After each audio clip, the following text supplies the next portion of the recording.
Talk about physically active. Now, a weight loss success story we want to share with you. Steve Hayes is here to introduce us to a woman who made a big change after a doctor's visit. Hey, Steve. Hello. How are you, Barbara? Great. Tell us who you brought with you today. Barbara, this is Laura and her trainer, LaTanya. Laura has an incredible story. She lost 33 pounds in 6 months. Wow, that's pretty. You had something to do with it, LaTanya? Yes, I did. All right. But it was all her. First of all, Laura, tell us why you needed to lose the weight or wanted to.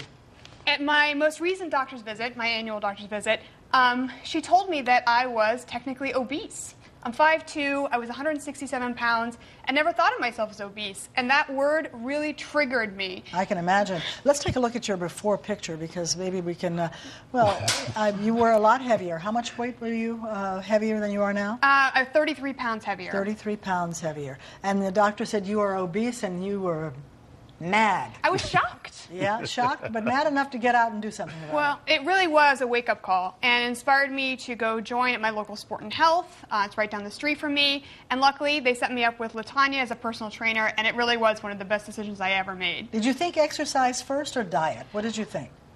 You always think exercise, but it's really both. They go hand in hand. All right, well, tell us a little bit about what you did, LaTanya, to get her started. Okay, with every new member that comes into the gym, we'll sit down and talk to them about their fitness goals and exactly what they want to accomplish. So with Laura, she already established a why factor right before she came into the door because that's the most important thing when it comes to reaching a goal.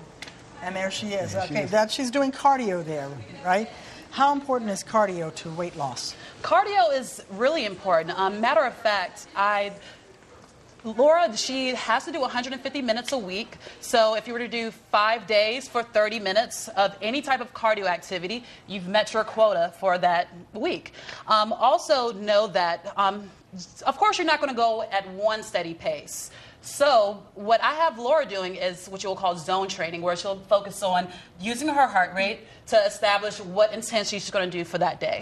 I see. So this just picking up the ball, is that considered cardio? Barbara, this is an awesome exercise here because what you're doing is you see the maximum explosion that she's exerting. That's making her use hips, abs, quads, shoulders. So not only are you getting an aerobic workout, but you're getting strength training at the same time. So is this part of the 30 minutes of cardio training that you were talking about, 30 minutes a day? Yes, especially when we do zone 3 training, which is pushing 80 to 85% of your max heart rate. There we're focusing on power, speed, agility, and muscle strength.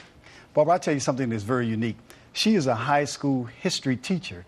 And can you imagine the inspiration she gives to the kids, or the students, when they see her, they say, my God, my teacher is in great shape. I know I've got to do it. So when do you get time to do this 30 minutes a day? I try to do it after work, just to kind of fit it in there, and that way I know can go home and feel really proud about what I've done. Is it always at a gym? It is. And that was part of it, what you just did. And 30 minutes is all you spent, huh? I spend 30 minutes on cardio, and then I alternate in strength training 3 times a week. And I meet with LaTanya once a week, really to keep me encouraged. All right, you got an exercise you want to show us? Yeah, as a matter of fact, this is a no excuses one. Ladies, let's show what we were doing in the studio. Okay, so the very first thing I'm going to have Laura do is power step-ups in the frontal plane. So go ahead and stand behind the box for me.